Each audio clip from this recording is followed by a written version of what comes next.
1865년 4월 14일 금요일 밤이었습니다. 워싱턴 DC의 포드 극장에는 따뜻한 봄 기운이 감돌았습니다. 무대 위에서는 영국 희극이 한창이었고 객석에서는 웃음소리가 터져 나왔습니다. 2층 특별 관람석에 앉은 한 남자도 희미하게 미소 짓고 있었습니다. 키가 크고 야윈 체격에 검은 양복을 입은 그는 미국의 제16대 대통령 에이브러햄 링컨이었습니다. 그는 피곤해 보였습니다. 4년간 이어진 남북전쟁이 겨우 닷새 전에 끝났기 때문입니다. 62만 명이 죽은 전쟁이었습니다. 하지만 이제 평화가 왔습니다. 링컨은 아내 메리의 손을 잡으며 오랜만에 편안한 시간을 보내고 있었습니다. 오후 10시 15분쯤이었습니다. 무대에서 큰 웃음이 터지는 순간 누군가 대통령 박스 뒤쪽 문을 열었습니다. 존 윌크스 부스라는 이름의 배우였습니다. 그는 조용히 권총을 꺼냈습니다. .44 구경 대린저 권총이었습니다. 총성이 울렸습니다. 링컨의 머리가 앞으로 떨어졌습니다. 부스는 박스 난간을 뛰어넘으며 외쳤습니다. 폭군의 말로는 항상 이러하다. 극장은 순식간에 비명과 혼란에 휩싸였습니다. 대통령이 쓰러졌습니다. 전쟁에서 승리한 지 단 닷새 만에 평화가 찾아온 바로 그날 밤의 말입니다. 이것이 미국 역사상 가장 충격적인 순간이었습니다. 하지만 왜 이런 일이 벌어진 걸까요? 링컨은 왜 죽어야 했을까요? 통나무집에서 태어난 한 소년이 어떻게 대통령이 되었고 나라를 구했으며 그리고 총탄에 쓰러졌을까요? 이제 그의 56회 생애를 따라가 보겠습니다.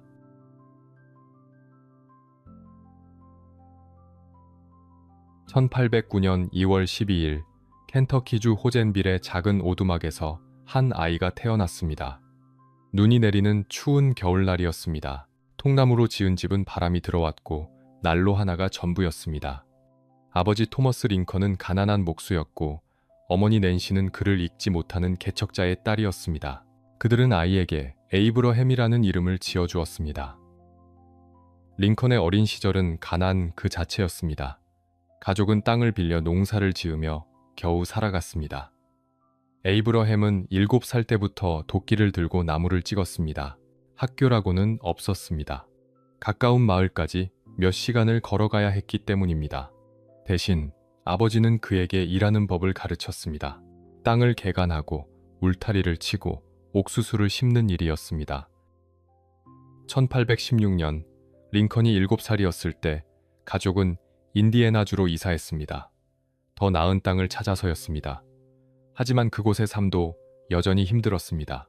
숲을 개간해서 오두막을 짓고 추운 겨울을 버티며 살아야 했습니다. 링컨은 나무를 베고 밭을 갈았습니다. 손에는 굳은 살이 박였고 등은 구부러질 것 같았습니다. 그리고 1818년 비극이 찾아왔습니다.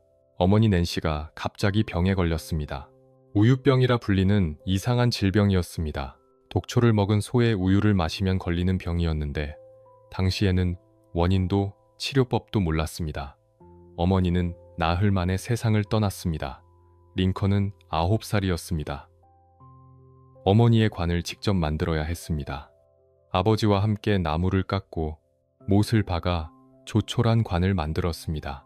목사도 없었기 때문에 가족끼리만 오두막 뒤편 언덕에 어머니를 묻었습니다. 링컨은 그날을 평생 잊지 못했습니다. 차가운 땅에 흙을 덮으며 세상이 얼마나 가혹한지를 배웠습니다. 1년 후 아버지가 재혼했습니다. 새어머니 세라부시 존스턴은 과부였고 세 자녀를 데려왔습니다. 다행히 그녀는 따뜻한 사람이었습니다. 링컨을 친아들처럼 대했고 무엇보다 중요한 것을 가져왔습니다. 바로 책이었습니다. 링컨은 책에 빠져들었습니다. 정규 교육은 1년도 받지 못했지만 책만 있으면 충분했습니다. 성경, 로빈슨 크루소, 워싱턴의 전기 등 많은 책을 읽었습니다. 낮에는 밭에서 일하고 밤에는 난로불 옆에서 책을 읽었습니다. 때로는 촛불이 아까워서 벽난로의 불빛만으로 글자를 쫓았습니다. 15살 무렵 링컨은 이미 키가 180cm가 넘었고 힘도 셌습니다. 도끼질을 워낙 많이 해서 어깨와 팔이 단단했지만 그는 싸움을 좋아하지 않았습니다. 대신 이야기하는 것을 좋아했습니다. 마을 사람들 앞에서 농담을 하고 재판 이야기를 흉내내며 사람들을 웃게 만들었습니다. 1830년 21살이 되었을 때 링컨은 가족과 함께 일리노이주로 이주했습니다. 또다시 새로운 땅에서 새로운 삶을 시작하는 것이었습니다. 하지만 이번에는 달랐습니다. 링컨은 더 이상 땅만 파고 살지 않겠다고 결심했습니다. 그는 뉴세일럼이라는 작은 마을에 정착했습니다. 잡화점 점원으로 일하기 시작했습니다. 손님들과 이야기를 나누고 물건을 팔고 밤에는 책을 읽었습니다. 마을 사람들은 익히 크고 말랐지만 이야기를 잘하는 청년을 좋아했습니다. 정직하고 친절했기 때문입니다. 어느 날 손님이 계산을 잘못해서 몇 센트를 더 받은 적이 있었습니다. 링컨은 그날 밤 몇 킬로미터를 걸어가 그 돈을 돌려주었습니다. 사람들은 그를 정직한 에이브라고 불렀습니다. 그 별명은 평생 따라다녔습니다. 1832년 링컨은 생애 처음으로 큰 결정을 했습니다. 블랙호크 전쟁이 발발했을 때 일리노이 민병대에 지원한 것입니다. 부대원들은 그를 대장으로 뽑았습니다. 키가 크고 믿음직스러웠기 때문입니다. 하지만 전쟁은 금방 끝났고 링컨은 단 한 번도 실전을 경험하지 못했습니다. 나중에 그는 농담처럼 말했습니다. 내가 죽인 건 모기뿐이었다고 말입니다. 전쟁에서 돌아온 후 링컨은 법을 공부해서 변호사가 되고 싶다는 새로운 꿈을 갖게 되었습니다. 하지만 돈도 없고 학교도 다니지 못한 그가 어떻게 변호사가 될 수 있을까요? 링컨은 답을 알고 있었습니다. 책이면 충분했습니다. 그는 법전을 빌려서 혼자 공부하기 시작했습니다. 낮에는 일하고 밤에는 램프 아래에서 법을 외웠습니다. 누구도 가르쳐주지 않았습니다. 모든 것을 스스로 배워야 했지만 링컨은 포기하지 않았습니다. 통나무집에서 태어나 어머니를 잃고 평생 가난했던 그였지만 책만 있으면 세상을 바꿀 수 있다고 믿었습니다. 그리고 그 믿음은 틀리지 않았습니다.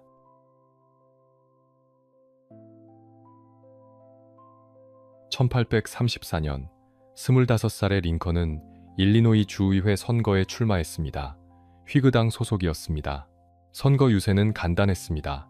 마을 광장에 서서 사람들에게 자신의 이야기를 들려주는 것이었습니다. 저는 통나무집에서 태어났고 학교는 1년도 다니지 못했습니다. 라고 말하면 사람들은 고개를 끄덕였습니다. 그들도 비슷한 처지였기 때문입니다. 링컨은 당선되었습니다. 주의회에서 링컨은 조용했습니다. 화려한 연설을 하거나 큰 법안을 발의하지 않았습니다. 대신 사람들의 이야기를 들었습니다. 농부들의 고민, 상인들의 불만, 개척자들의 바람을 귀담아 들었습니다. 그리고 천천히 배워나갔습니다. 정치가 무엇인지, 법이 어떻게 만들어지는지를 말입니다. 하지만 링컨에게는 더 큰 목표가 있었습니다. 변호사 자격을 따는 것이었습니다. 당시 일리노이주에서는 법학 학위가 없어도 시험만 통과하면 변호사가 될 수 있었습니다. 링컨은 그 기회를 잡기로 했습니다. 낮에는 의회에서 일하고 밤에는 법전을 읽었습니다. 블랙스톤의 법학 해설서를 달달 외웠고 판례를 분석하며 법률 논리를 익혔습니다. 1836년 링컨은 마침내 변호사 자격을 취득했습니다. 27살이었습니다.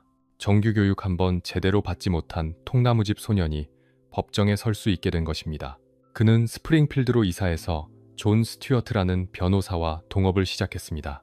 사무실은 작았고 의뢰인도 많지 않았습니다. 토지 분쟁, 빚소송, 사소한 형사 사건들이 줄을 이뤘습니다. 링컨의 변론 스타일은 독특했습니다. 어려운 법률 용어를 늘어놓지 않았습니다. 대신 평범한 말로 마치 이웃과 대화하듯 배심원들에게 말을 걸었습니다. 때로는 농담을 섞기도 했습니다. 사람들은 그의 정직함을 믿었습니다. 키가 크고 야윈 그 변호사는 거짓말을 할 줄 모르는 것처럼 보였기 때문입니다. 하지만 개인적인 삶은 복잡했습니다. 1835년 링컨은 앤 러틀즈라는 여성을 사랑했습니다. 22살의 밝고 총명한 여성이었습니다. 하지만 그녀는 갑자기 병에 걸려 세상을 떠났습니다. 링컨은 깊은 슬픔에 빠졌습니다. 친구들은 그가 미쳐버리는 것 아닌가 걱정할 정도였습니다. 몇 주 동안 방에만 틀어박혀 아무도 만나지 않았습니다. 그리고 몇 년 후 링컨은 메리 토드라는 여성을 만났습니다. 그녀는 켄터키주 렉싱턴의 부유한 가문 출신이었습니다. 프랑스어를 할 줄 알았고 좋은 학교를 나왔으며 사교계에서 자랐습니다. 링컨과는 정반대였습니다. 친구들은 이해할 수 없다는 표정을 지었습니다. 왜 그런 귀족 같은 여성이 가난한 변호사에게 관심을 갖는 걸까요? 메리는 링컨에게서 뭔가 다른 것을 보았습니다. 야망이었습니다. 이 남자는 평생 작은 마을 변호사로 남지 않을 거라는 확신이 있었습니다. 그리고 링컨도 메리에게 끌렸습니다. 그녀는 똑똑했고 정치에 관심이 많았으며 링컨의 가능성을 믿어주었습니다. 1842년 11월 4일 두 사람은 결혼했습니다. 결혼식은 소박했습니다. 링컨은 금반지를 살 돈이 없어서 영원히 함께 라는 글귀만 새긴 저렴한 반지를 건넸습니다. 메리는 개의치 않았습니다. 그녀가 원한 것은 반지가 아니라 미래였기 때문입니다. 결혼 생활은 순탄하지 않았습니다. 메리는 감정 기복이 심했고 링컨은 우울증에 시달렸습니다. 두 사람은 자주 다퉜습니다. 하지만 1843년 8월 첫 아들 로버트가 태어났습니다. 링컨은 아이를 무척 사랑했습니다. 아버지로서는 다정했고 관대했습니다.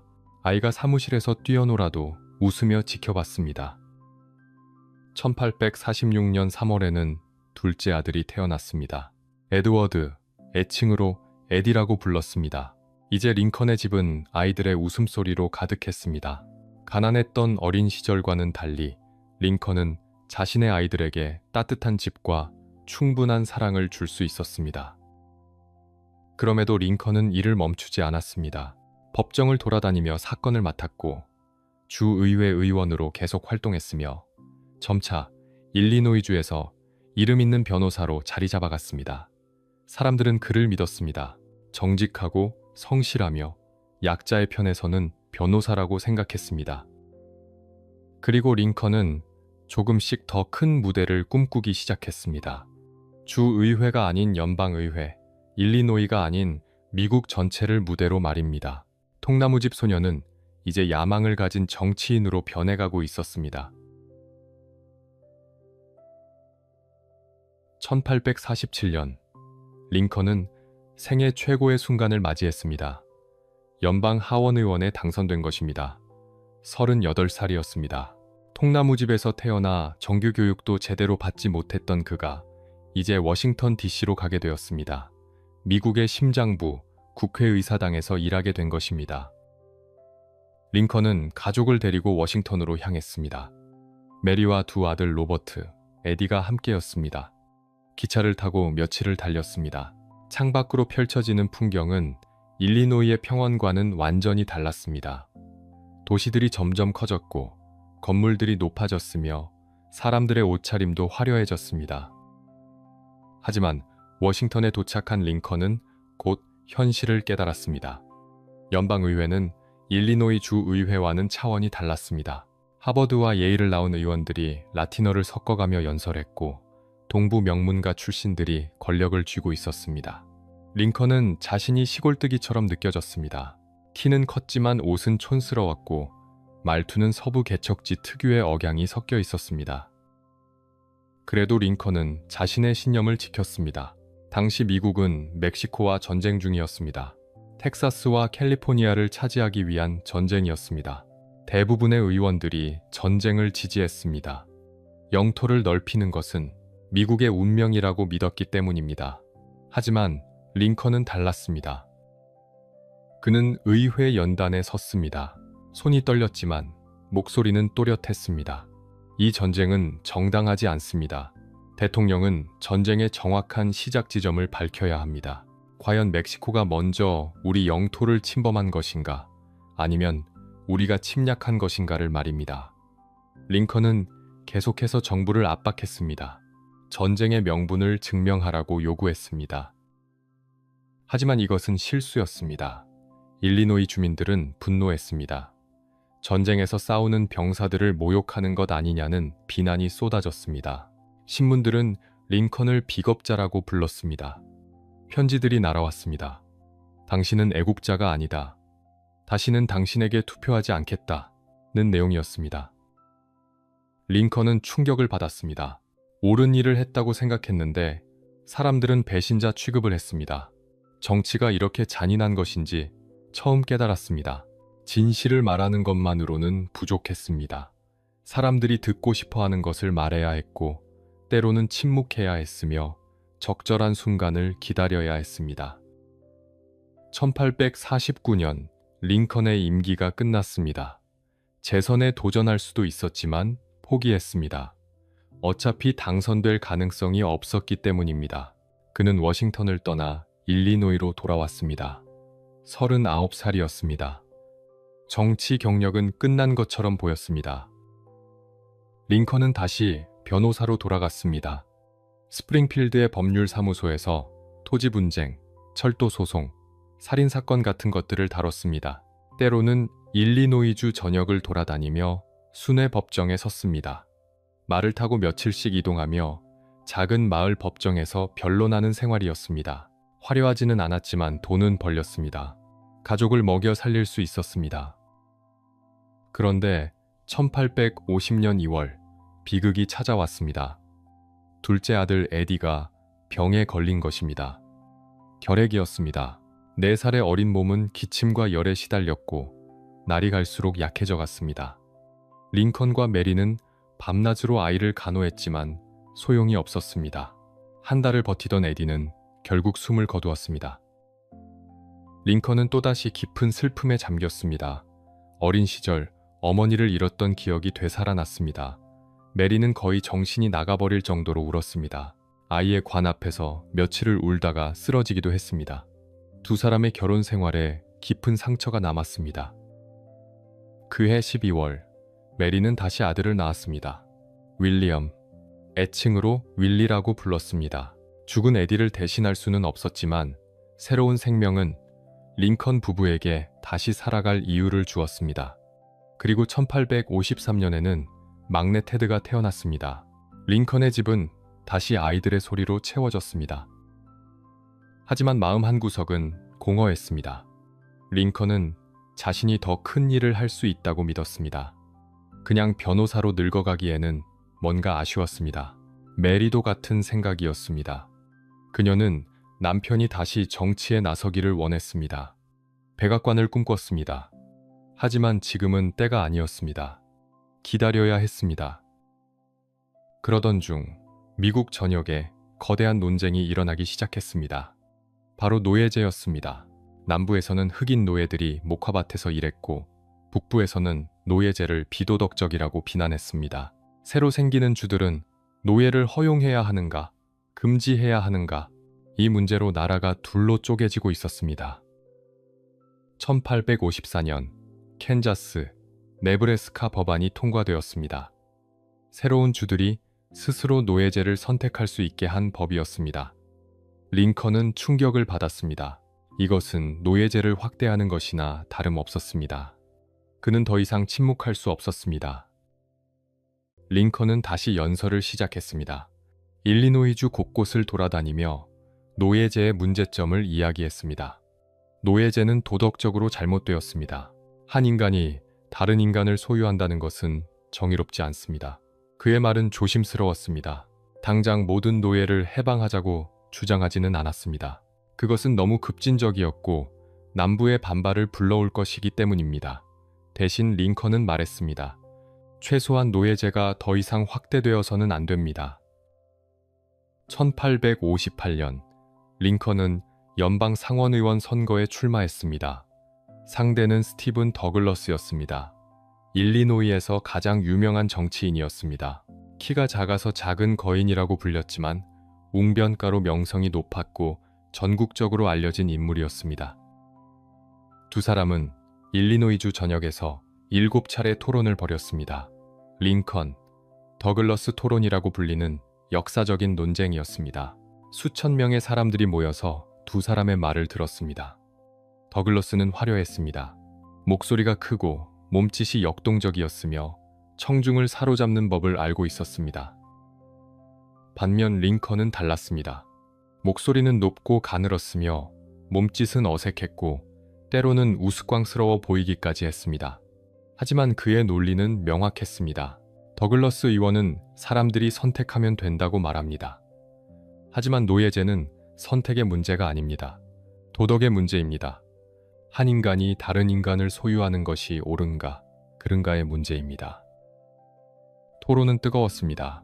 신문들은 매일 두 사람의 말을 보도했고 전국이 주목했습니다.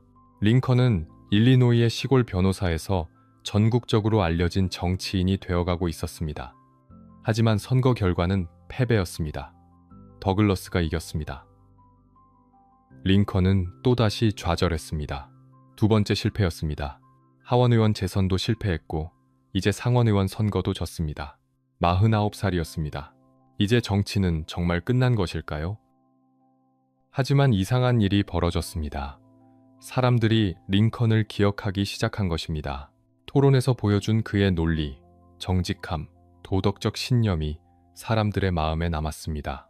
특히 북부 사람들은 링컨을 주목했습니다. 저 사람은 진짜다. 권력을 위해 거짓말하지 않는다고 생각했습니다. 링컨은 몰랐습니다. 자신의 가장 큰 실패가 사실은 가장 큰 기회의 시작이었다는 것을 말입니다. 패배가 그를 전국 무대로 끌어올리고 있었습니다. 그리고 불과 2년 후 그는 미국 대통령 후보가 될 것이었습니다. 1860년 봄, 링컨은 시카고로 향했습니다. 공화당 전당대회가 열리는 곳으로 대통령 후보를 정하는 자리였습니다. 하지만 링컨은 유력 후보가 아니었습니다. 윌리엄 슈워드라는 뉴욕 출신 정치인이 압도적인 1순위였습니다. 슈워드는 명문가 출신의 주지사를 지냈으며 전국적으로 유명한 인물이었습니다. 링컨은 그저 일리노이의 시골 변호사에 불과했습니다. 하지만 이상한 일이 벌어졌습니다. 대의원들이 슈워드를 꺼리기 시작한 것입니다. 너무 급진적이라는 평가 때문이었습니다. 슈워드는 노예제를 강하게 비난했고 남부를 자극하는 발언을 서슴지 않았습니다. 대의원들은 생각했습니다. 이 사람이 대통령이 되면 남부가 반발해서 나라가 쪼개질지도 모른다고 말입니다. 그들은 온건한 후보를 원했습니다. 노예제 확대에는 반대하지만 당장 모든 것을 뒤집으려 하지 않는 사람, 그리고 중서부 출신이면 더 좋겠다고 생각했습니다. 동부 엘리트가 아니라 평범한 사람들의 언어로 말할 수 있는 후보가 필요했기 때문입니다. 링컨이 떠올랐습니다. 그는 노예제 확대 반대를 분명히 했지만 남부를 직접 공격하지는 않았고 더글러스와의 토론에서 보여준 논리와 설득력도 인상적이었습니다. 무엇보다 그의 이야기가 강력했습니다. 통나무집에서 태어나 독학으로 변호사가 된 사람, 미국의 꿈을 상징하는 인물이었으니까요. 투표가 진행되었습니다. 첫 번째 투표에서는 슈워드가 앞섰지만 과반수를 얻지 못했고 두 번째 투표에서 링컨이 추격하기 시작했습니다. 대의원들이 표를 옮기기 시작한 것입니다. 그리고 세 번째 투표에서 링컨이 승리했습니다.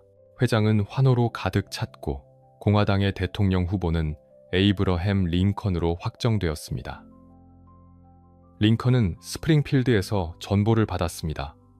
믿기지 않았습니다.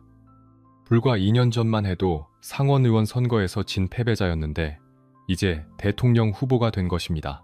그는 집으로 달려가 메리에게 말했습니다. 우리가 백악관에 갈지도 모르오. 메리는 기쁨의 눈물을 흘렸습니다. 그녀가 꿈꿔왔던 순간이었습니다. 하지만 선거운동은 쉽지 않았습니다. 남부는 링컨을 증오했습니다. 노예제를 파괴하려는 급진주의자라고 비난했고 신문들은 링컨을 원숭이처럼 그린 만평을 실었습니다. 키가 크고 얼굴이 길다는 이유로 조롱했으며 협박 편지도 날아왔습니다. 네가 당선되면 총으로 쏴 죽이겠다는 내용이었습니다. 링컨은 침착했습니다. 당시 관례에 따라 후보는 직접 유세를 다니지 않았기에 링컨은 스프링필드 집에 머물며 방문객들을 맞이했습니다. 기자들이 왔고 정치인들이 찾아왔으며 일반 시민들도 그를 보러 왔는데 링컨은 그들과 이야기를 나누며 진지하게 듣고 신중하게 답했습니다. 1860년 11월 6일 선거일이 밝았습니다. 링컨은 긴장한 채 밤늦게까지 개표 결과를 기다렸습니다. 전보가 속속 도착했습니다.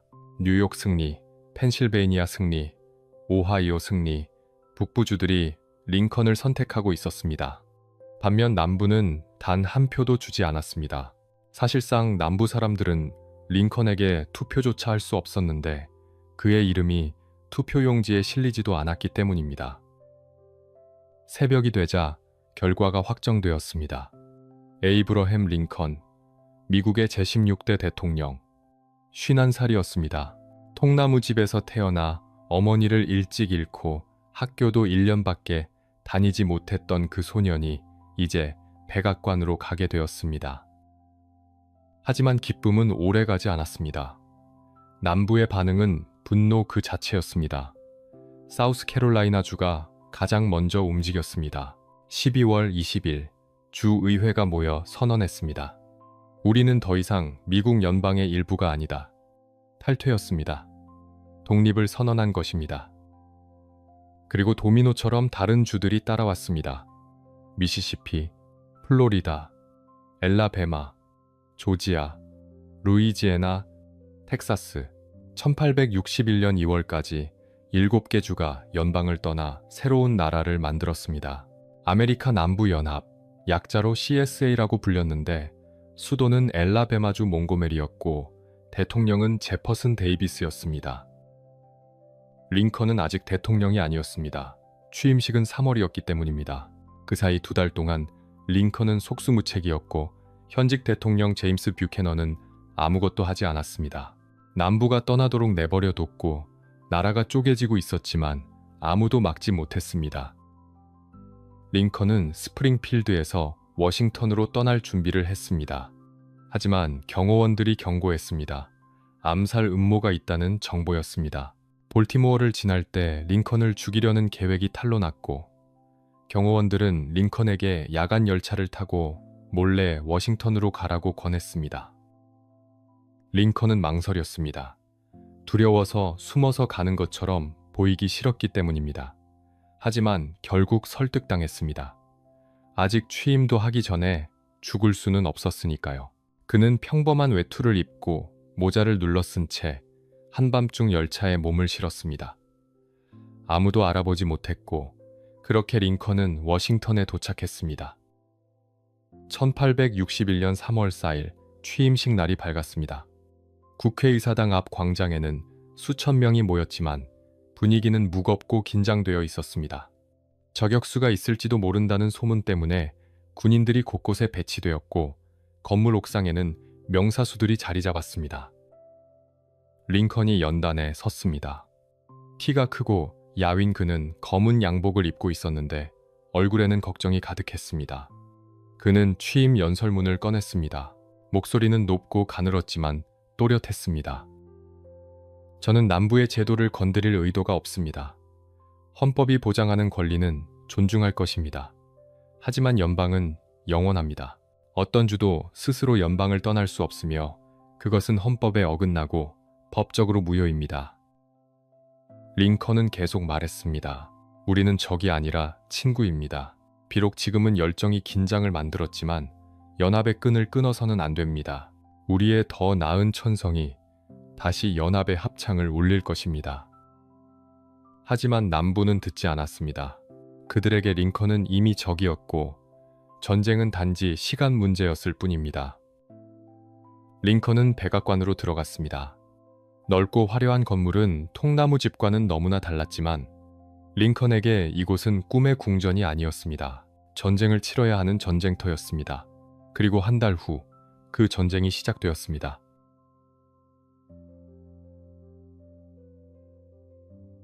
(1861년 4월 12일) 새벽 사우스 캐롤라이나주 찰스턴 항구에 있는 섬터 요새에서 총성이 울렸습니다. 남부연합군이 요새를 향해 포격을 시작한 것입니다. 요새 안에는 북군 병사 85명이 있었습니다. 그들은 반격했지만 소용이 없었습니다. 34시간 동안 포탄이 쏟아졌고 요새는 불타올랐으며 결국 북군은 항복했습니다. 남북전쟁이 시작된 순간이었습니다. 링컨은 백악관에서 보고를 받았습니다. 손이 떨렸지만 결정을 내려야 했습니다. 그는 각 주에 7만 5천 명의 민병대를 소집하라고 명령했습니다. 반란을 진압하고 연방을 지키기 위해서였습니다. 링컨은 믿었습니다. 전쟁은 몇 달이면 끝날 거라고, 남부가 금방 항복할 거라고 생각했습니다. 하지만 그것은 엄청난 착각이었습니다. 링컨의 징집 명령이 떨어지자 남부의 4개 주가 추가로 연방을 탈퇴했습니다. 버지니아, 아칸소, 테네시, 노스캐롤라이나였습니다. 특히 버지니아의 탈퇴는 치명적이었습니다. 버지니아는 조지 워싱턴과 토머스 제퍼슨의 고향이었고 미국 건국의 요람이었으며 무엇보다 워싱턴 DC 바로 옆에 있었습니다. 남부연합은 수도를 버지니아주 리치먼드로 옮겼습니다. 이제 두 수도는 불과 160km 떨어져 있었습니다. 전쟁 초기, 링컨은 고통스러운 선택의 연속이었습니다. 가장 힘들었던 것은 로버트 리 대령의 결정이었습니다. 리는 미국 육군 최고의 장교였고 링컨은 그에게 북군 총사령관직을 제안했습니다. 하지만 리는 거절했습니다. 저는 미국을 사랑합니다. 하지만 제 고향 버지니아를 배신할 수는 없습니다. 라고 말하며 사표를 냈고 남부연합군에 합류했습니다. 링컨은 최고의 장군을 적에게 빼앗긴 것입니다. 반면 링컨이 가진 장군들은 무능했습니다. 어윈 맥도웰, 조지 맥클렐란, 앰브로스 번사이드, 조셉 후커. 이름만 바뀔 뿐 결과는 똑같았습니다. 패배, 패배, 또 패배였습니다. 1861년 7월 첫 번째 불런 전투에서 북군은 참패했습니다. 워싱턴 근처였기 때문에 구경꾼들이 피크닉 바구니를 들고 와서 전투를 구경했는데 북군이 무너지자 그들도 함께 도망쳤습니다. 수치스러운 패배였습니다. 링컨은 밤마다 백악관 집무실에 홀로 앉아 있었습니다. 지도를 펼쳐놓고 전선을 살펴봤습니다. 어디서 뭐가 잘못된 걸까요? 북부는 남부보다 인구도 많고 공장도 많으며 철도도 많았습니다. 모든 면에서 우위였지만 전쟁에서는 계속 졌습니다. 링컨은 깨달았습니다. 숫자만으로는 이길 수 없다는 것을, 전쟁은 의지와 전략의 싸움이라는 것을 말입니다. 그리고 1862년 2월 개인적인 비극이 링컨을 덮쳤습니다. 셋째 아들 윌리가 병에 걸린 것입니다. 11살이었습니다. 장티푸스였습니다. 당시 워싱턴은 위생 상태가 열악했고 포토맥 강물이 오염되어 있었습니다. 윌리는 고열에 시달리며 며칠을 괴로워했습니다. 링컨은 밤마다 윌리의 침대 옆에 앉아 있었습니다. 손을 잡고 이야기를 해줬습니다. 괜찮아질 거야, 곧 나아질 거야 라고 속삭였지만 윌리는 점점 약해졌습니다. 2월 20일, 윌리는 숨을 거뒀습니다. 링컨은 아들의 시신을 안고 울었습니다. 내 귀여운 아들, 내 귀여운 아들 이라고 반복해서 중얼거렸습니다. 메리는 완전히 무너졌습니다. 이미 에디를 잃었는데 또다시 아들을 잃은 것입니다. 그녀는 몇 주 동안 침대에서 일어나지 못했고 윌리의 방에 들어가지도 못했으며 검은 옷만 입고 지냈습니다. 정신이 온전하지 않았습니다. 때로는 윌리가 밤에 찾아온다고 말하기도 했습니다. 링컨도 슬픔에 빠졌지만 일을 멈출 수 없었습니다. 전쟁은 계속되고 있었고 병사들은 죽어가고 있었으며 나라는 쪼개져 있었습니다. 그는 슬픔을 삼키고 다시 지도 앞에 섰습니다. 하지만 밤이 되면 몰래 윌리의 묘지를 찾아가 무릎을 꿇고 울었습니다. 아무도 보지 않는 곳에서 말입니다. 전쟁은 점점 더 잔인해졌습니다. 1862년 4월 샤일로 전투에서 2만 3천 명이 죽거나 다쳤습니다. 단 이틀 만에 말입니다. 9월에는 앤티텀 전투가 벌어졌습니다. 미국 역사상 가장 피비린내 나는 하루였습니다. 2만 2천 명이 하루 만에 쓰러졌습니다. 옥수수밭이 시체로 뒤덮였고 개울이 피로 물들었으며 부상자들의 신음소리가 밤새 들렸습니다. 링컨은 전쟁터 사진을 봤습니다. 매슈브레디라는 사진작가가 찍은 것이었습니다. 시체들이 들판에 널려 있었고 팔다리가 잘린 병사들이 고통스러워하고 있었으며 집들이 불타고 있었습니다. 링컨은 사진을 보며 생각했습니다. 이 전쟁을 왜 치르고 있는 걸까? 단지 연방을 지키기 위해서일까? 그것만으로 이 많은 죽음을 정당화할 수 있을까? 링컨은 결심했습니다. 전쟁의 의미를 바꿔야 한다고 생각했습니다. 단순히 연방 유지가 아니라 자유를 위한 전쟁으로 만들어야 한다고 믿었습니다. 노예 해방을 선언해야 한다고 결론 내렸습니다. 하지만 때가 중요했습니다. 지금 선언하면 패배자의 절규처럼 보일 것이기 때문입니다. 링컨은 기다렸습니다. 승리를 기다렸습니다. 그리고 엔티텀 전투 후 기회가 왔습니다. 비록 참혹한 전투였지만 기술적으로는 북군의 승리였습니다. 리 장군의 북부 침공을 막아낸 것이기 때문입니다. 링컨은 이때다 싶었습니다. 1862년 9월 22일 링컨은 강요회의를 소집했습니다. 여러분, 저는 결정했습니다. 링컨이 말했습니다. 노예 해방 선언을 발표하겠습니다. 내년 1월 1일부터 남부 반란 지역의 모든 노예는 자유인이 될 것입니다.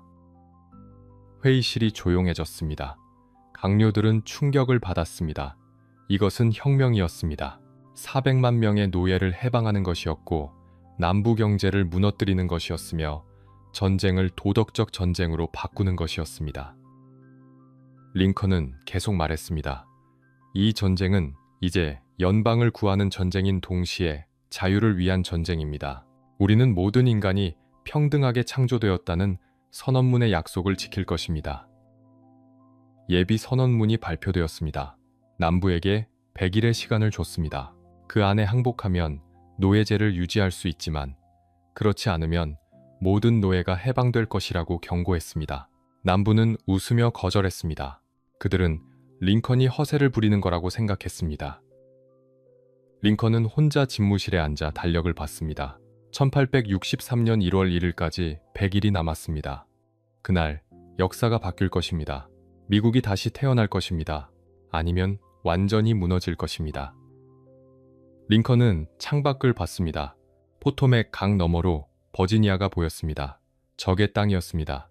하지만 언젠가는 다시 하나가 될 것입니다. 링컨은 그렇게 믿었습니다. 믿어야만 했습니다.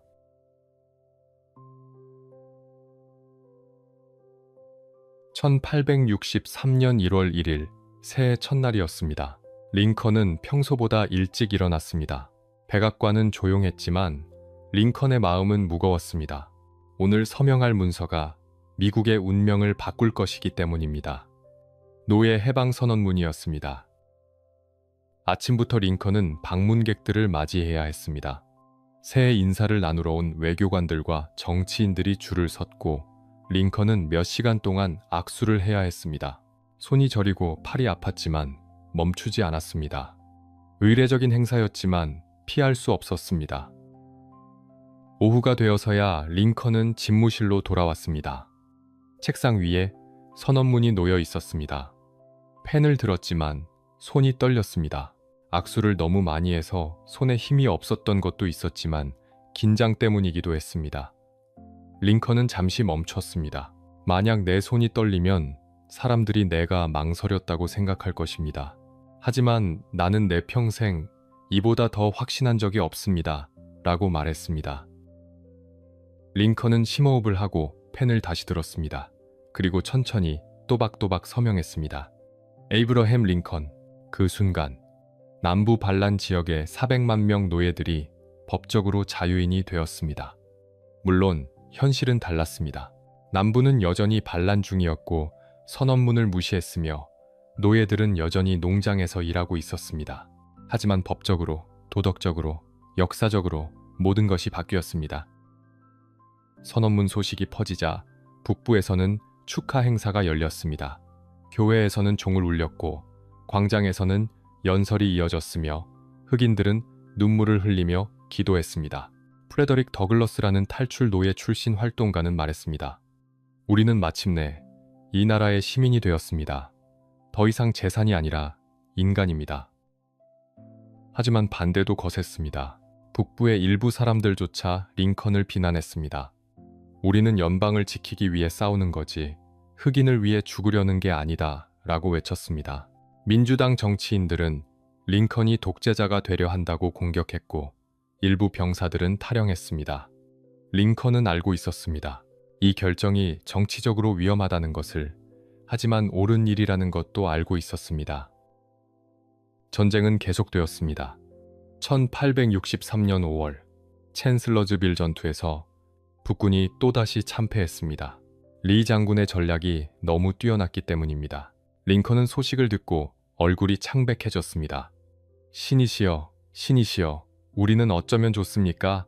라고 탄식했습니다. 또다시 장군을 바꿔야 하는 건 아닐까 고민했습니다. 그리고 7월, 전쟁의 운명을 바꿀 전투가 벌어졌습니다. 펜실베이니아주 게티즈버그였습니다. 리 장군이 다시 북부를 침공한 것입니다. 워싱턴을 위협하고 북부의 사기를 꺾고 평화 협상을 강요하려는 계획이었습니다. 7월 1일부터 3일까지 사흘 동안 전투가 벌어졌습니다. 게티즈버그는 지옥이었습니다. 양쪽 합쳐 16만 5천 명의 병사가 충돌했고 포탄이 하늘을 뒤덮었으며 총성이 끊이지 않았습니다. 둘째 날, 리틀 라운드 톱이라는 언덕을 둘러싼 전투에서 북군이 간신히 버텼습니다.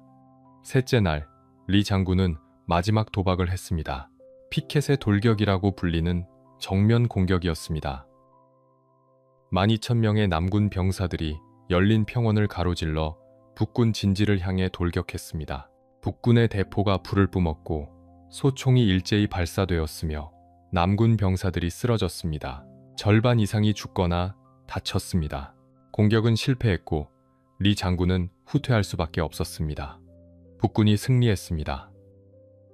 게티즈버그 전투에서 5만 1천 명이 죽거나 다치거나 실종되었습니다. 미국 역사상 가장 피비린내 나는 전투였습니다. 전투가 끝난 후 마을 사람들은 충격에 빠졌습니다.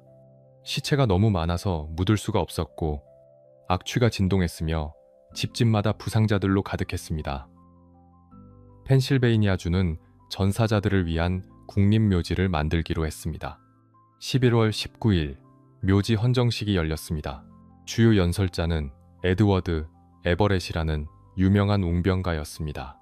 그는 2시간 동안 연설했습니다. 그리스 역사를 인용하고 전투의 세부 사항을 설명하며 화려한 수사를 동원했습니다. 링컨도 초대받았습니다. 하지만 주요 연사가 아니었습니다. 그저 짧은 말씀을 해달라는 요청이었습니다. 링컨은 기차를 타고 게티즈버그로 향했습니다. 가는 동안 연설문을 다듬었습니다. 종이 한 장에 쓴 짧은 글이었습니다. 헌정식 날 수천 명이 모였습니다. 전사자의 가족들, 참전 용사들, 기자들, 정치인들이 묘지 앞에 섰습니다. 에버렛의 긴 연설이 끝나고 링컨이 연단에 올랐습니다. 키가 크고 야윈 그는 검은 양복을 입고 있었고 손에는 종이 한 장을 들고 있었습니다. 링컨이 말하기 시작했습니다. 목소리는 높고 가늘었지만 명확했습니다. 87년 전 우리 선조들은 이 대륙의 자유 속에서 잉태되고 모든 사람이 평등하게 창조되었다는 명제에 헌신하는 새로운 나라를 탄생시켰습니다. 링컨은 계속 말했습니다. 우리는 이곳에서 목숨을 바친 이들을 봉헌하거나 신성화할 수 없습니다. 이곳에서 싸운 용감한 사람들이 이미 그렇게 했기 때문입니다. 세상은 우리가 여기서 하는 말을 주목하지도 오래 기억하지도 않을 것입니다. 하지만 그들이 여기서 한 일은 결코 잊지 못할 것입니다. 그리고 링컨은 마지막 문장을 말했습니다. 우리는 이 나라가 신의 가호 아래 새로운 자유의 탄생을 맞이하고 국민을 위한 정부가 지상에서 사라지지 않도록 해야 합니다. 연설은 끝났습니다. 단 2분이었습니다. 272단어였습니다. 너무 짧아서 사진작가가 카메라를 준비하기도 전에 끝났습니다. 청중은 잠시 침묵했습니다. 박수도 별로 없었습니다. 링컨은 실패했다고 생각했습니다. 하지만 링컨은 틀렸습니다. 며칠 후 신문들이 연설문을 실었고 사람들이 읽기 시작했습니다. 그들은 깨달았습니다. 이것은 단순한 추도사가 아니라 미국이 무엇인지를 정의한 연설이라는 것을, 전쟁이 왜 치러지는지를 설명한 선언이라는 것을 말입니다. 에버렛은 링컨에게 편지를 보냈습니다. 저는 2시간 동안 말했지만 핵심에 다가가지 못했습니다. 당신은 2분 만에 모든 것을 말했습니다. 게티즈버그 연설은 역사가 되었습니다. 미국 역사상 가장 위대한 연설로 기억되었습니다. 그리고 전쟁의 의미를 바꿨습니다. 이제 이 전쟁은 단순히 연방을 지키는 전쟁이 아니었습니다. 자유와 평등을 위한 전쟁이었고 민주주의를 구하는 전쟁이었으며 새로운 미국을 만드는 전쟁이었습니다. 링컨은 백악관으로 돌아왔습니다. 전쟁은 아직 끝나지 않았고 앞으로도 수많은 사람이 죽을 것이며 승리는 보장되지 않았습니다. 하지만 링컨은 알고 있었습니다. 이제 이 전쟁은 의미가 있다는 것을, 수많은 희생이 헛되지 않을 것이라는 것을 말입니다.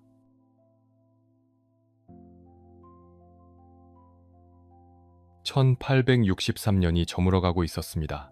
전쟁은 3년째 계속되고 있었고 북부 사람들은 지쳐가고 있었습니다.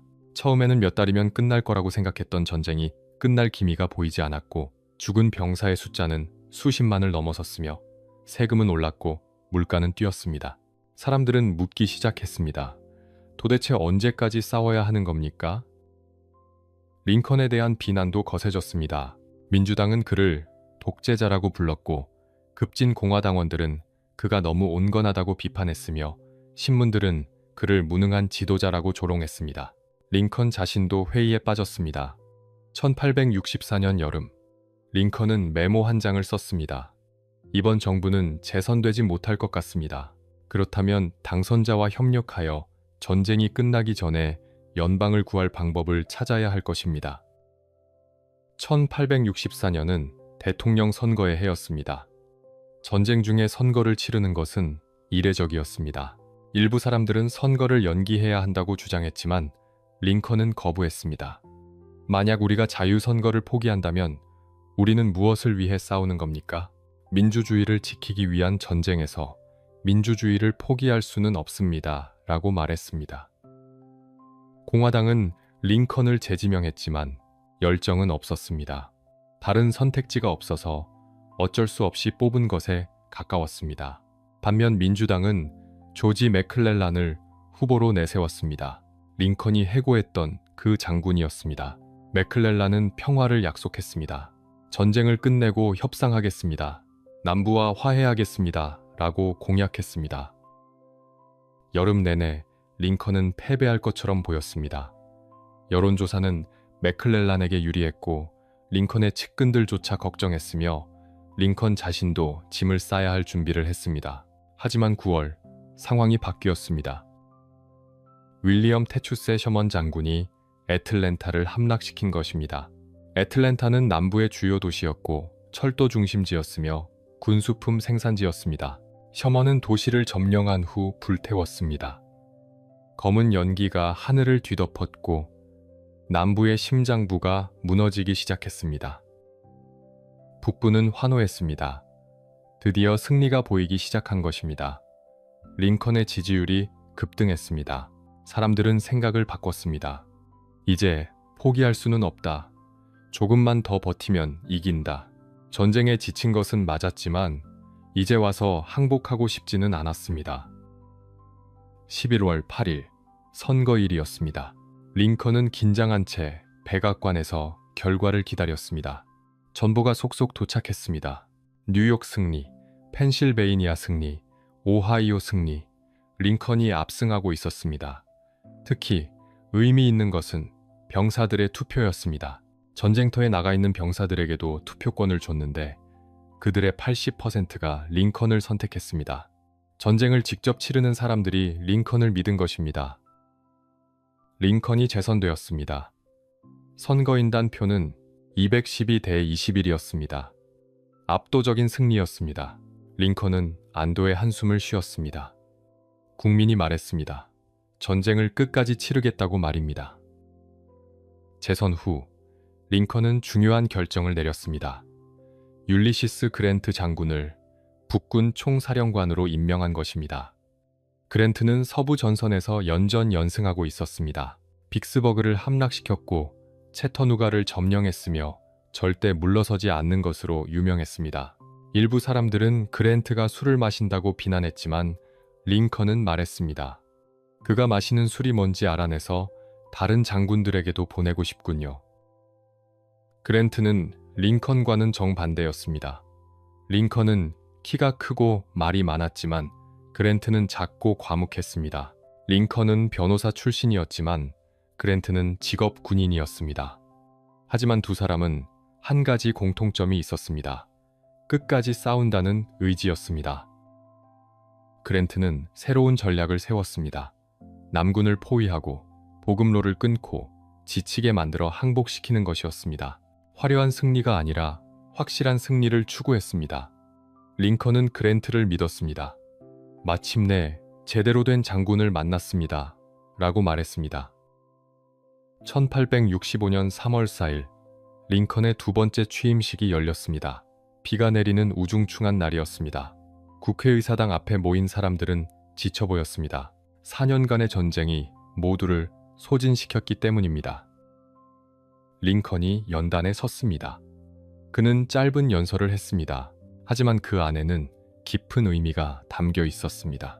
악의는 누구에게도 품지 말고 자비는 모두에게 베풀며 신이 우리에게 보여주는 대로 정의를 확고히 하여 우리가 시작한 일을 완성하고 나라의 상처를 치유하며 전쟁으로 고통받은 이들을 돌보고 우리와 모든 나라 사이에 정의롭고 지속적인 평화를 이루도록 합시다.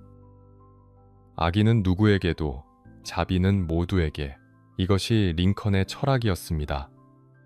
전쟁이 끝나면 남부를 처벌하는 것이 아니라 화해해야 한다고 믿었습니다. 복수가 아니라 치유를 원했습니다.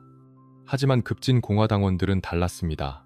그들은 남부를 철저히 응징해야 한다고 주장했고 반역자들을 처형해야 한다고 외쳤으며 링컨이 너무 관대하다고 비난했습니다. 링컨은 흔들리지 않았습니다. 우리의 목표는 적을 파괴하는 것이 아니라 형제를 되찾는 것입니다. 라고 말했습니다. 그리고 4월, 마침내 그 순간이 왔습니다. 그랜트 장군이 리 장군을 포위했고 남군은 더 이상 버틸 수 없었으며 리치먼드가 함락되었습니다. 남부 연합의 수도가 무너진 것입니다. 4월 9일 버지니아주 에포메톡스 코트하우스라는 작은 마을에서 역사적인 순간이 찾아왔습니다. 로버트 리 장군이 그랜트 장군을 만나러 온 것입니다. 항복하기 위해서였습니다. 두 장군은 윌머 맥린이라는 사람의 집에서 만났습니다. 리는 완벽한 군복을 입고 장검을 차고 있었습니다. 그랜트는 평범한 군복에 진흙이 묻어 있었습니다. 하지만 승자는 그랜트였습니다. 리가 말했습니다. 항복 조건이 무엇입니까? 그랜트는 관대했습니다. 병사들은 집으로 돌아갈 수 있습니다. 무기는 내려놓아야 하지만 말은 가져가도 됩니다. 봄 농사를 지어야 할 테니까요. 그리고 어느 누구도 반역죄로 기소되지 않을 것입니다. 리는 놀랐습니다. 예상했던 것보다 훨씬 관대한 조건이었습니다. 그는 고개를 숙이며 말했습니다. 이것은 전쟁을 끝내고 평화를 가져올 것입니다. 두 장군은 악수했습니다. 4년간의 남북전쟁이 끝난 순간이었습니다. 링컨은 백악관에서 소식을 들었습니다. 눈물을 흘렸습니다. 기쁨의 눈물이었습니다. 4년간 62만 명이 죽었습니다. 미국 역사상 가장 많은 희생이었습니다. 하지만 이제 끝났습니다. 연방은 지켜졌고 노예제는 폐지되었으며 새로운 미국이 탄생했습니다. 워싱턴 거리는 축제 분위기였습니다. 사람들이 춤을 추고 노래를 불렀으며 교회 종이 울렸고 포성이 하늘을 가득 채웠습니다. 링컨은 백악관 창가에 서서 그 광경을 바라봤습니다. 56살이었습니다. 너무나 길고 고통스러운 4년이었습니다. 하지만 이제 평화가 왔습니다. 재건의 시간이 시작될 것이고 상처를 치유할 것이며 다시 하나의 나라가 될 것입니다. 링컨은 미소 지었습니다. 오랜만에 진심으로 행복했습니다. 그리고 닷새 후 링컨은 죽었습니다.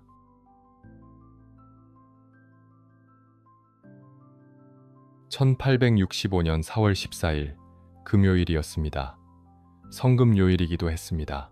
예수가 십자가에 못 박힌 날을 기념하는 날이었는데 아이러니하게도 링컨의 마지막 날이기도 했습니다. 아침, 링컨은 평소처럼 일찍 일어났습니다. 기분이 좋아 보였습니다.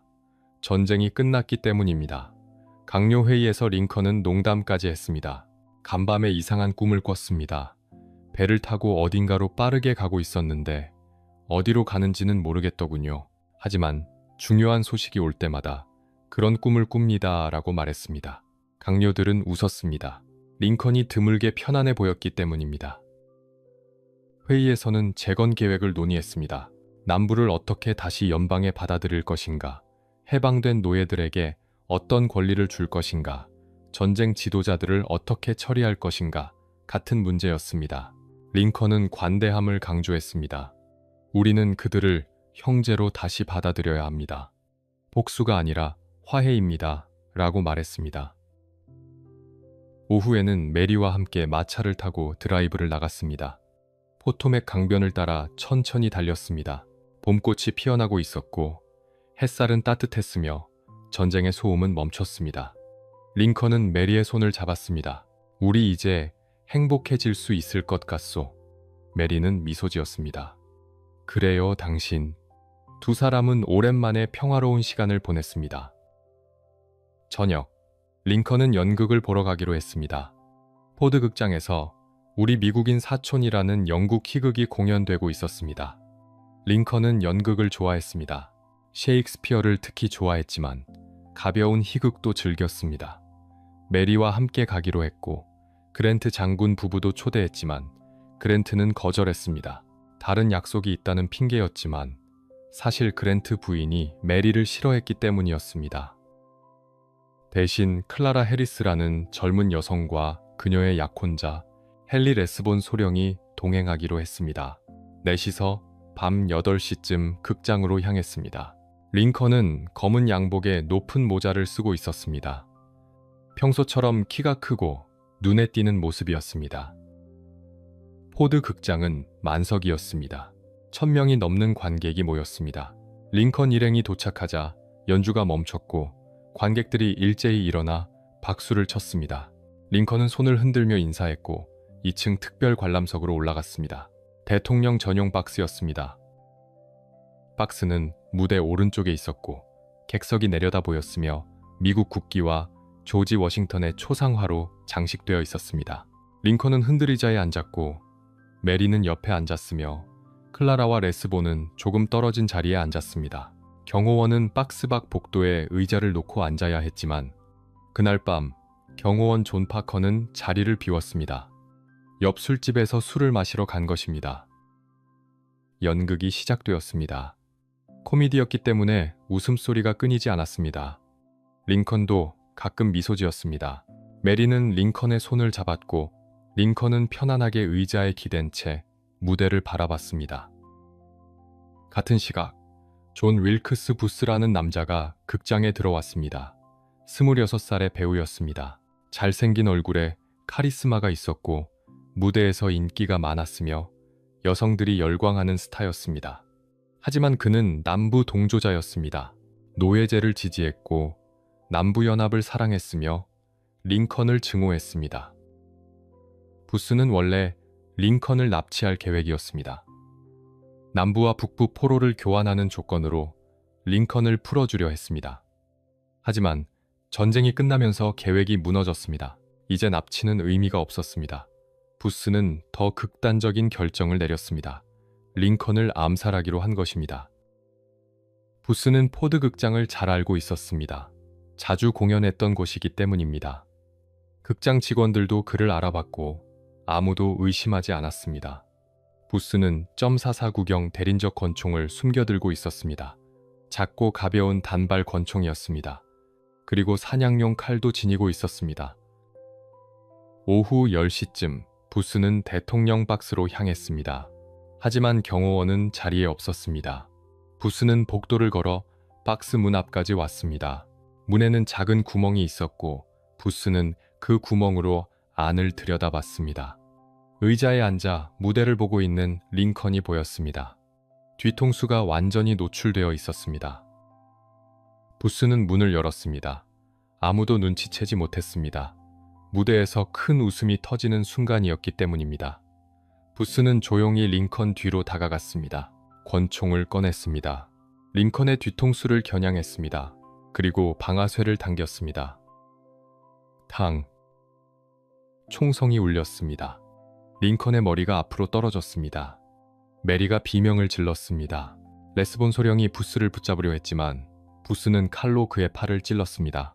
레스본이 피를 흘리며 쓰러졌습니다. 부스는 박스 난간으로 달려갔습니다. 무대로 뛰어내리려 한 것입니다. 그는 난간을 뛰어넘었지만 박에 걸린 국기에 발이 걸렸습니다. 균형을 잃고 무대로 떨어졌고 다리가 부러지는 소리가 났습니다. 하지만 부스는 일어났습니다. 칼을 치켜들고 외쳤습니다. Sic semper tyrannis. 폭군의 말로는 항상 이러하다는 뜻의 라틴어였습니다. 버지니아주의 모토였습니다. 부스는 절뚝거리며 무대 뒤로 사라졌습니다. 극장은 혼란에 빠졌습니다. 사람들이 비명을 지르고 의자를 넘어뜨리며 출구로 달려갔습니다. 대통령이 쓰러졌다. 암살이다. 소리가 울려 퍼졌습니다. 박스 안에서는 메리가 링컨을 붙잡고 울고 있었습니다. 의사 한 명이 관객 중에 있었습니다. 찰스 릴 박사였습니다. 그는 박스로 올라가 링컨을 살펴봤습니다. 링컨은 호흡하고 있었지만 의식이 없었습니다. 뒤통수에서 피가 흘러나왔습니다. 총알이 머리에 박혀 있었습니다. 옮겨야 합니다. 여기서는 아무것도 할 수 없습니다. 릴 박사가 말했습니다. 사람들이 링컨을 들어 올렸습니다. 계단을 내려가 거리로 나왔습니다. 비가 내리고 있었습니다. 어디로 가야 할까요? 백악관은 너무 멀었습니다. 마차로 옮기는 동안 링컨이 죽을지도 몰랐습니다. 누군가 소리쳤습니다. 이쪽으로. 극장 맞은편에 피터슨 하우스라는 하숙집이 있었습니다. 사람들이 링컨을 그곳으로 옮겼습니다. 좁은 계단을 올라 작은 방으로 들어갔습니다. 침대가 너무 작아서 링컨을 대각선으로 눕혀야 했습니다. 키가 너무 컸기 때문입니다. 의사들이 달려왔습니다. 상처를 살펴봤습니다. 총알은 왼쪽 귀 뒤에서 들어가 머리를 관통해 오른쪽 눈 뒤편에 박혀 있었습니다. 뇌가 손상되었습니다. 할 수 있는 게 없었습니다. 당시 의학 기술로는 불가능했습니다. 의사들은 고개를 저었습니다. 시간 문제입니다. 메리가 방으로 들어오려 했지만 의사들이 말렸습니다. 너무 참혹한 광경이었기 때문입니다. 메리는 복도에서 울부짖었습니다. 살려주세요. 제발 남편을 살려주세요. 클라라가 그녀를 붙잡고 위로했습니다. 강료들이 속속 도착했습니다. 에드윈 스탠턴 전쟁 장관, 기디언 웰스 해군 장관, 윌리엄 시워드도 올 예정이었지만 그도 공격당했습니다. 부스의 공모자가 시워드를 칼로 찔렀던 것입니다. 다행히 시워드는 살았지만 중상을 입었습니다. 로버트 링컨도 왔습니다. 21살의 장남이었습니다. 아버지의 모습을 보고 무릎을 꿇고 울었습니다. 링컨은 여전히 의식이 없었습니다. 호흡만 겨우 하고 있었습니다. 밤새도록 사람들이 지켜봤습니다. 링컨의 호흡은 점점 약해졌습니다. 가끔 몸이 경련하기도 했지만 깨어나지는 않았습니다. 메리는 몇 번이나 방에 들어와 링컨의 손을 잡고 울었습니다. 밖에는 비가 계속 내렸고 거리에는 사람들이 모여들었습니다. 수천 명이 조용히 서서 기다렸습니다. 기적을 바랐지만 기적은 일어나지 않았습니다. 새벽 6시가 넘어가자 링컨의 호흡이 더욱 약해졌습니다. 의사들이 시계를 봤습니다. 7시가 가까워졌습니다. 링컨의 가슴이 마지막으로 일어났다가 내려갔습니다. 그리고 멈췄습니다. 7시 22분, 에이브러햄 링컨이 세상을 떠났습니다. 56살이었습니다. 스탠턴 장관이 침묵 속에서 말했습니다. 이제 그는 역사에 속합니다. 방 안의 모든 사람이 무릎을 꿇었습니다. 밖에서는 교회 종이 울리기 시작했습니다. 비보를 알리는 종소리였습니다. 워싱턴 전체가, 그리고 곧 미국 전체가 슬픔에 잠길 것이었습니다. 전쟁을 끝낸 지 닷새 만에 승리의 순간에 링컨은 총탄에 쓰러졌습니다. 평화를 꿈꾸던 사람이 증오에 죽은 것입니다. 재건을 이끌어야 할 지도자가 사라진 것입니다. 미국은 대통령을 잃었습니다. 하지만 전설을 얻었습니다.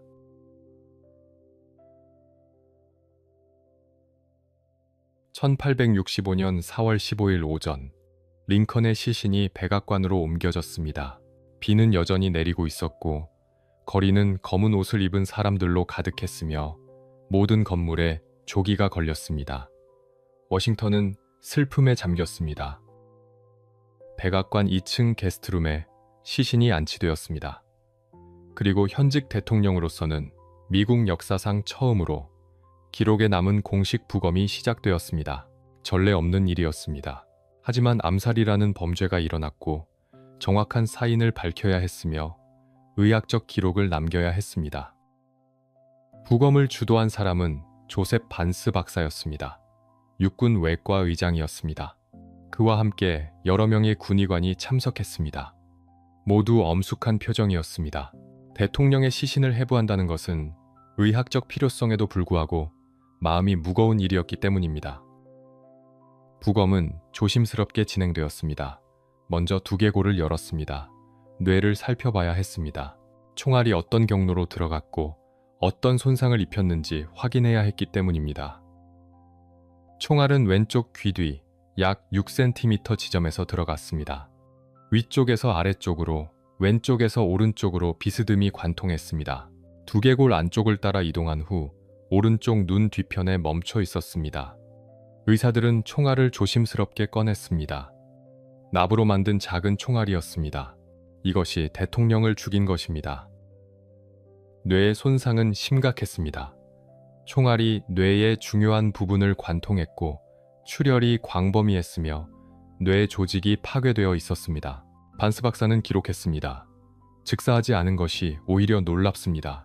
총알이 뇌관을 직접 관통하지 않았기 때문에 9시간을 더 살 수 있었던 것으로 보입니다. 부검은 머리에만 국한되지 않았습니다. 전신을 살펴봤습니다. 그리고 의사들은 흥미로운 사실들을 발견했습니다. 링컨의 신체는 특이했습니다. 키가 193cm였습니다. 당시로서는 매우 큰 키였습니다. 평균 남성보다 20cm 이상 컸습니다. 팔다리가 비정상적으로 길었고 손가락도 가늘고 길었으며 가슴은 좁고 깊었습니다. 의사들은 의심했습니다. 마르판 증후군이 아닐까 하고 말입니다. 마르판 증후군은 유전 질환입니다. 결합 조직에 이상이 생겨 키가 비정상적으로 크고 팔다리가 길며 심장과 혈관에 문제가 생기는 병이었습니다. 당시에는 제대로 알려지지 않았지만 후대 의학자들은 링컨이 마르판 증후군을 앓았을 가능성이 높다고 분석했습니다. 심장도 비대해져 있었습니다. 정상보다 컸고 대동맥에도 문제가 있어 보였습니다. 의사들은 생각했습니다. 만약 암살당하지 않았더라도 링컨은 오래 살지 못했을지도 모른다고 말입니다. 심장질환이 언젠가는 그를 죽였을 것이라고 추정했습니다. 그리고 또 다른 발견이 있었습니다. 링컨의 뇌는 평균보다 무거웠습니다. 1400g 정도였습니다. 의사들은 이것이 링컨의 지성과 관련이 있을 것이라고 생각했지만 사실 뇌의 무게와 지능은 직접적인 상관관계가 없었습니다. 부검이 끝났습니다. 시신은 다시 봉합되었고 옷을 입혔으며 관에 안치했습니다. 링컨의 얼굴은 평화로워 보였습니다. 고통스러운 표정은 없었고 오히려 편안해 보였습니다. 마치 잠들어 있는 것 같았습니다. 백악관 이스트룸에 관이 놓였습니다. 검은 천으로 장식된 높은 받침대 위였습니다. 촛불이 사방에 켜졌고 군인들이 경비를 섰으며 조문객들이 줄을 서기 시작했습니다. 4월 19일 공식 장례식이 열렸습니다. 600명이 초대되었습니다. 강요, 의원, 판사, 외교관, 장군들이 참석했습니다. 하지만 메리는 나타나지 않았습니다. 너무 슬퍼서 침대에서 일어날 수 없었기 때문입니다. 그녀는 방에서 울고 있었습니다. 목사가 설교했습니다. 하나님은 링컨을 통해 노예를 해방시켰습니다. 그리고 이제 링컨 자신을 해방시켰습니다. 찬송가가 울려 퍼졌고 사람들이 울었으며 밖에서는 대포가 발사되었습니다. 조포였습니다. 장례식이 끝난 후 링컨의 관은 국회의사당으로 옮겨졌습니다. 로툰다에 안치되었습니다. 이틀 동안 일반인에게 공개되었고 수만 명이 찾아왔습니다. 줄이 몇 킬로미터나 이어졌고 사람들은 몇 시간씩 기다렸으며 관 앞에서 눈물을 흘렸습니다. 흑인들도 많이 왔습니다. 해방된 노예들이었습니다. 그들은 링컨을 아버지처럼 생각했습니다. 자유를 준 사람이었기 때문입니다. 한 노인이 관 앞에 무릎을 꿇고 기도했습니다. 하나님, 우리의 아버지를 데려가셨습니다. 하지만 그가 우리에게 준 자유는 영원할 것입니다. 4월 21일 링컨의 시신은 긴 여행을 시작했습니다. 워싱턴에서 일리노이주 스프링필드까지 링컨의 고향까지 돌아가는 여정이었습니다. 특별 열차가 준비되었습니다. 검은색으로 칠해진 9량의 열차였고 미국 국기로 장식되었으며 관이 실렸습니다. 그리고 작은 관 하나가 더 실렸습니다. 윌리의 관이었습니다. 3년 전에 죽은 셋째 아들이었습니다. 링컨은 윌리와 함께 묻히고 싶어 했습니다. 그래서 윌리의 시신을 다시 꺼내 함께 실었습니다. 아버지와 아들이 함께 고향으로 돌아가는 것이었습니다. 열차는 천천히 움직였습니다.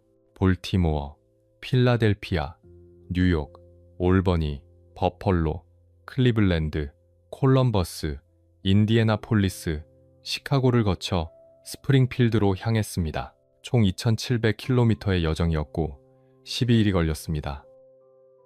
열차가 지나가는 곳마다 사람들이 모였습니다. 수백만 명이 선로 옆에 서서 열차를 지켜봤습니다. 밤에도 멈추지 않았습니다.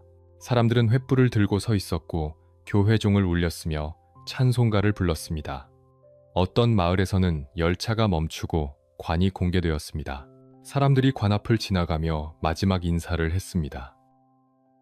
뉴욕에서는 15만 명이 관을 보러 왔습니다. 시청에 관이 안치되었고 밤낮으로 조문객이 이어졌습니다. 시카고에서는 12만 명이 찾아왔습니다. 아이들도 왔고 노인들도 왔으며 흑인들도 왔습니다. 모두 링컨을 기억하고 싶어 했습니다. 5월 3일 열차가 스프링필드에 도착했습니다. 링컨의 고향이었습니다. 링컨이 변호사로 일했던 곳이었고 결혼했던 곳이었으며 아이들을 키웠던 곳이었습니다. 마을 사람들이 모두 나왔습니다. 그들은 링컨을 알고 있었습니다. 이웃이었고 친구였으며 가족 같은 존재였습니다. 5월 4일 링컨은 오크리지 묘지에 묻혔습니다. 아들 윌리도 함께 묻혔습니다. 간단한 묘비가 세워졌습니다. 에이브러햄 링컨 1809년부터 1865년 그게 전부였습니다. 하지만 링컨은 무덤 속에만 있지 않았습니다. 사람들의 마음속에 살아 있었습니다. 노예를 해방시킨 대통령으로, 나라를 구한 지도자로, 평범한 사람에서 위대한 인물이 된 상징으로 말입니다. 링컨의 죽음은 끝이 아니었습니다. 시작이었습니다. 전설의 시작이었습니다.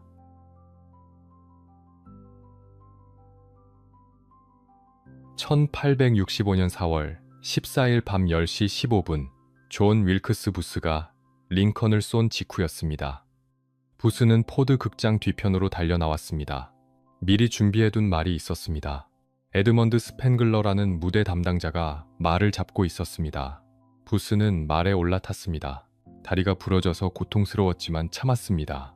말에 박차를 가했고 어둠 속으로 사라졌습니다.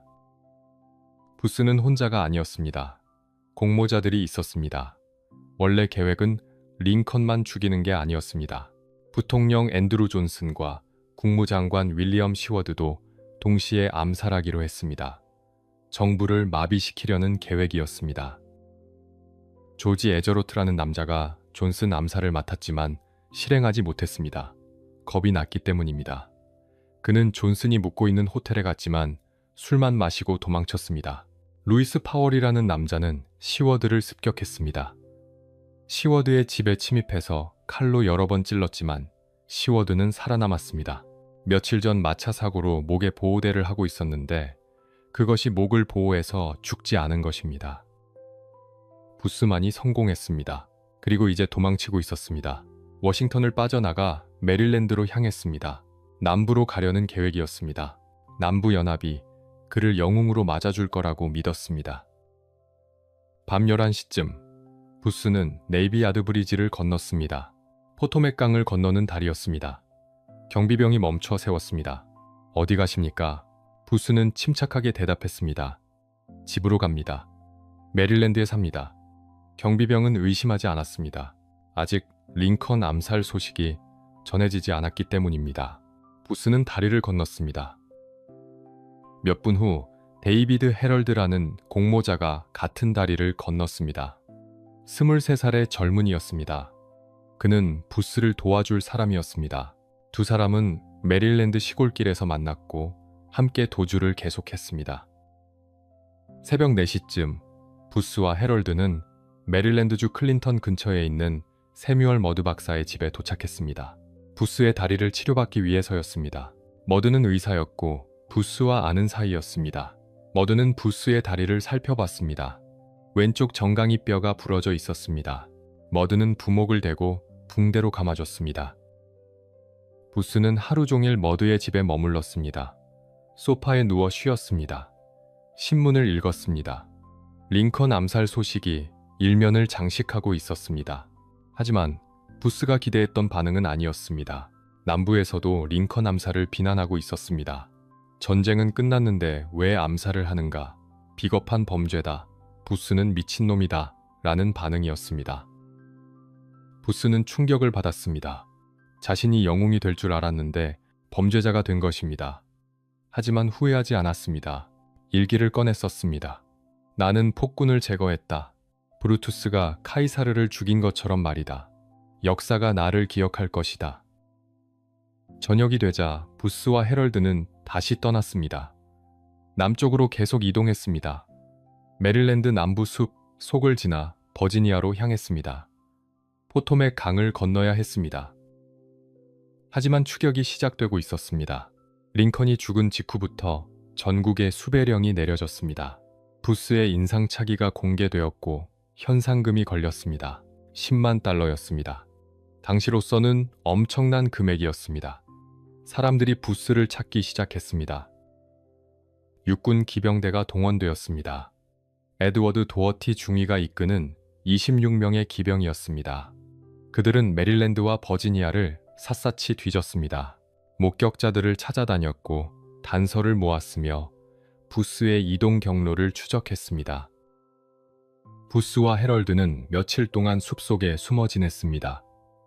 음식도 부족했고 부스의 다리는 점점 악화되었으며 추위에 떨어야 했습니다. 부스는 생각했습니다. 이게 영웅의 최후인가? 하지만 포기하지 않았습니다. 4월 23일 두 사람은 가까스로 포토맥 강을 건넜습니다. 어부에게 돈을 주고 배를 얻었습니다. 버지니아에 도착했습니다. 남부 땅이었습니다. 부스는 안도했습니다. 이제 안전하다고 생각했습니다. 하지만 틀렸습니다. 버지니아 사람들도 부스를 숨겨주지 않았습니다. 전쟁이 끝났고 남부는 패배했으며 더 이상 싸울 이유가 없었기 때문입니다. 부스는 실망했습니다. 내가 그들을 위해 싸웠는데 그들은 나를 버리는구나 라고 일기에 썼습니다. 4월 26일 부스와 헤럴드는 버지니아주 포트 로열 근처의 한 농장에 숨어 있었습니다. 리처드 게럿이라는 농부의 헛간이었습니다. 게럿은 부스가 누군지 몰랐습니다. 그저 다친 남부군 병사라고만 생각했습니다. 하지만 기병대가 그들을 찾아냈습니다. 정보원이 제보했던 것입니다. 새벽 2시쯤 26명의 기병이 게럿의 농장을 포위했습니다. 도어티 중위가 외쳤습니다. 나와라, 포위되었다. 헛간 안에서 부스가 대답했습니다. 나는 절름발이다. 시간을 달라. 부스는 협상하려 했습니다. 하지만 기병들은 기다리지 않았습니다. 보스턴 코벳이라는 하사가 헛간에 불을 질렀습니다. 건초가 타기 시작했고 연기가 피어올랐으며 불길이 번졌습니다. 헤럴드는 겁이 났습니다. 나간다, 항복한다. 손을 들고 밖으로 나왔습니다. 기병들이 그를 붙잡았습니다. 하지만 부스는 나오지 않았습니다. 헛간 안에서 카빈 소총을 들고 서 있었습니다. 불길이 점점 커졌습니다. 코벳 하사가 헛간 틈으로 안을 들여다봤습니다. 부스가 보였습니다. 총을 들고 움직이고 있었습니다. 코벳은 조준했습니다. 그리고 쐈습니다. 총알이 부스의 목을 관통했습니다. 부스가 쓰러졌습니다. 기병들이 헛간으로 달려들어가 부스를 끌어냈습니다. 불길이 헛간을 삼키고 있었습니다. 부스는 마당에 눕혀졌습니다. 피가 흘러나왔습니다. 부스는 의식이 있었습니다. 말을 하려 했지만 목소리가 나오지 않았고 입술만 움직였습니다. 군의관이 달려왔지만 할 수 있는 게 없었습니다. 척수가 손상되었고 목에서 피가 멈추지 않았으며 호흡이 약해지고 있었습니다. 부스는 자신의 손을 들어 올려 보려 했습니다. 하지만 움직이지 않았습니다. 마비된 것입니다. 부스가 중얼거렸습니다. 쓸모없군, 쓸모없어. 그게 마지막 말이었습니다. 오전 7시쯤 존 윌크스 부스가 숨을 거뒀습니다. 26살이었습니다. 링컨을 쏘고 12일 만이었습니다. 부스의 시신은 워싱턴으로 옮겨졌습니다. 군함에 실렸고 부검을 받았으며 신원이 확인되었습니다. 가족은 시신 인도를 요청했지만 거부당했습니다. 정부는 부스의 무덤이 성지가 되는 것을 원하지 않았습니다. 부스의 시신은 비밀리에 묻혔습니다. 워싱턴 아스날 감옥 마당 바닥에 관도 없이 묻혔습니다. 위치는 극비였습니다. 몇 년 후 가족이 다시 요청해서 시신을 인도받았지만 그때는 이미 부스는 잊혀진 존재였습니다. 공모자들도 재판을 받았습니다. 헤럴드, 파월, 에저로트, 그리고 메리 서렛이라는 여성이 기소되었습니다.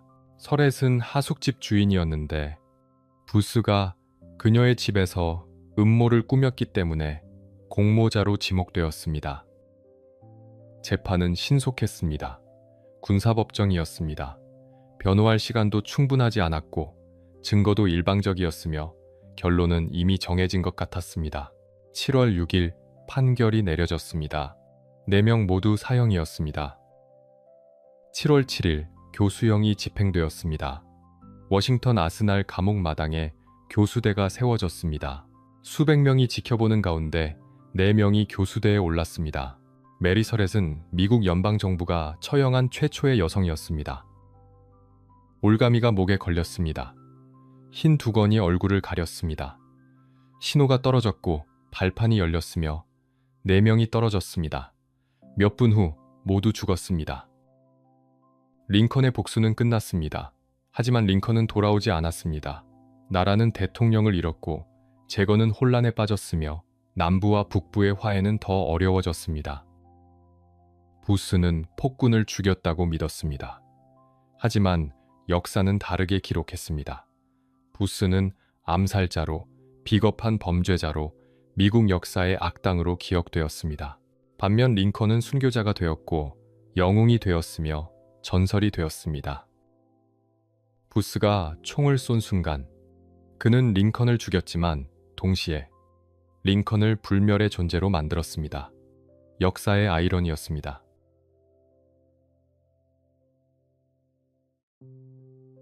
링컨이 죽은 후 미국은 변했습니다. 아니, 정확히 말하면 링컨의 죽음이 미국을 바꿨습니다. 살아있을 때 링컨은 논쟁의 대상이었습니다.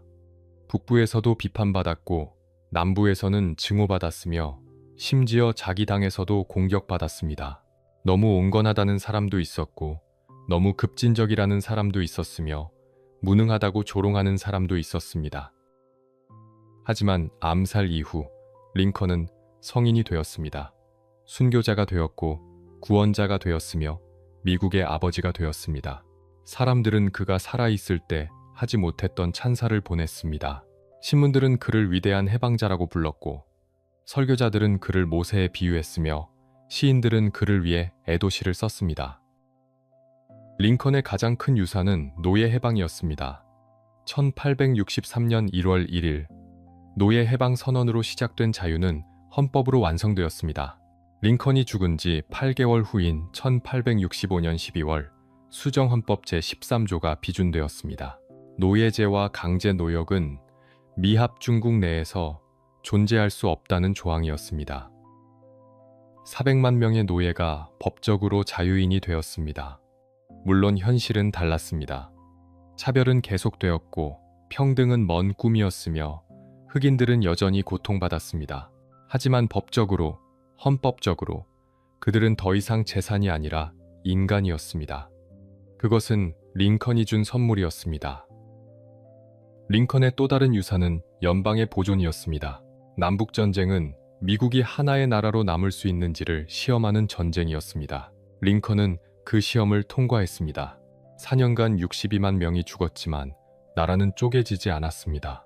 미합 중국은 여전히 하나였고 더 강해졌으며 세계에서 가장 강력한 나라로 성장할 토대를 마련했습니다. 그리고 링컨의 세 번째 유산은 민주주의였습니다. 전쟁 중에도 선거를 치렀고 언론의 자유를 지켰으며 법치를 유지했습니다. 링컨 자신이 말했듯이 국민에 의한, 국민을 위한 정부는 지상에서 사라지지 않았습니다. 오히려 더 확고해졌습니다. 링컨은 빠르게 신화가 되었습니다. 그의 삶은 미국의 꿈을 상징했습니다. 통나무집에서 태어나 대통령이 되었다는 이야기는 누구나 노력하면 성공할 수 있다는 메시지를 전했습니다. 가난해도, 교육받지 못해도, 출신이 미천해도 꿈을 이룰 수 있다는 희망이었습니다. 수십 년이 지나면서 링컨 숭배는 더욱 강해졌습니다. 1890년대부터 링컨 기념비들이 세워지기 시작했습니다. 도시와 학교가 링컨의 이름을 따서 지어졌고 동상들이 광장에 세워졌으며 초상화가 관공서에 걸렸습니다.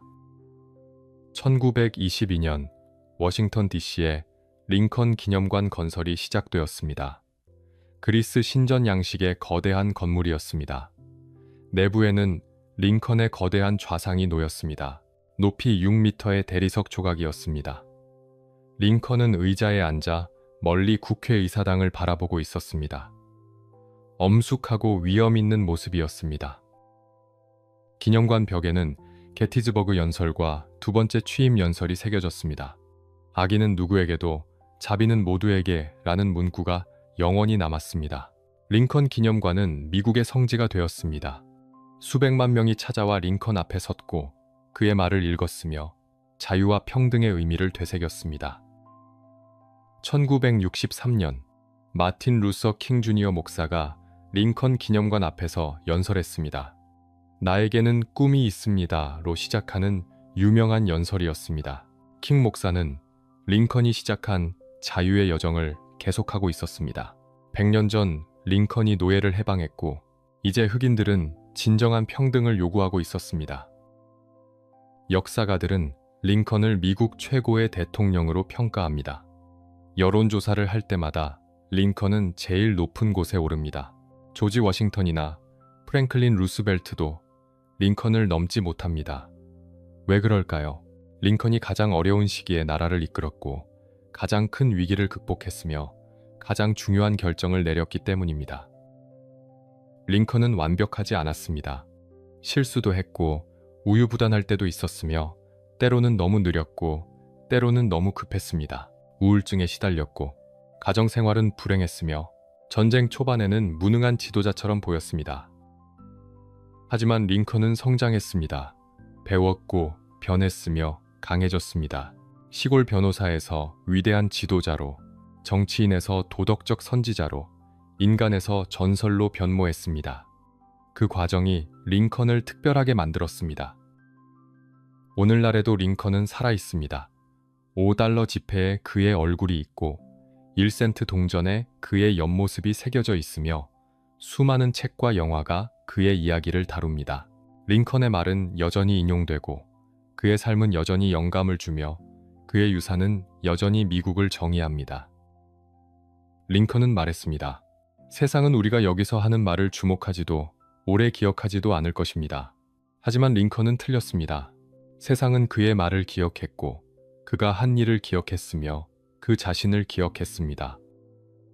1809년 2월 12일 켄터키주 통나무집에서 태어난 한 소년이 1865년 4월 15일 워싱턴의 작은 하숙집에서 숨을 거뒀습니다. 56의 삶이었습니다. 짧았지만 의미 있었고 고통스러웠지만 위대했으며 비극적으로 끝났지만 영원히 기억될 것입니다. 에이브러햄 링컨, 노예 해방의 아버지, 연방의 수호자, 미국의 전설. 그는 죽었지만 죽지 않았습니다. 그의 꿈은 계속되고 있습니다.